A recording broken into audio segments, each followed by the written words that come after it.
पुन्हा पुन्हा खावीशी वाटणारी गोकुळ बासुंदी।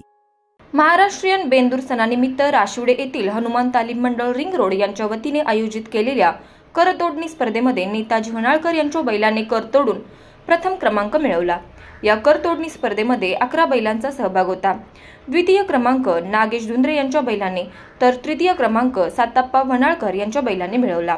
स्पर्धेचे उद्घाटन सामाजिक कार्यकर्ते अशोक पाटील, संजय पवार, आनंदराव चौगले यांच्या हस्ते करण्यात आले। पंच म्हणून धनाजी चौगले, अनिल गोंगाने, शंकर चौगले, पोपट चौगले, युवराज चौगले, ओंकार शिंदे, जनार्दन गोंगाने, इरफान जमादार यांनी काम पाहिले। कर तोडणीच्या स्पर्धा पाहण्यासाठी राशिवडे व परिसरातील ग्रामस्थांनी गर्दी केली होती। आरके न्यूज प्रतिनिधी राशिवडे। फ्रीजमधून श्रीखंड काढ ना। आम्ही पूर्वी घरीच बनवायचो श्रीखंड, त्याची चवच वेगळी होती। आता काय सगळं रेडीमेड। आजी, हे श्रीखंड खाऊन बघ। आज तुझ्या आईनं घरीच बनवलं की काय? हे आहे गोकुळचं श्रीखंड। अगदी जिभेवर रेंगाळणार। जिभेवरच नाही तर मनावरही रेंगाळणार। गोकुळ श्रीखंड, मनावर रेंगाळणार। ताज्या बातम्यांसाठी आरके न्यूजच्या YouTube चॅनेलला सबस्क्राईब करा आणि बेल आयकॉन प्रेस करा।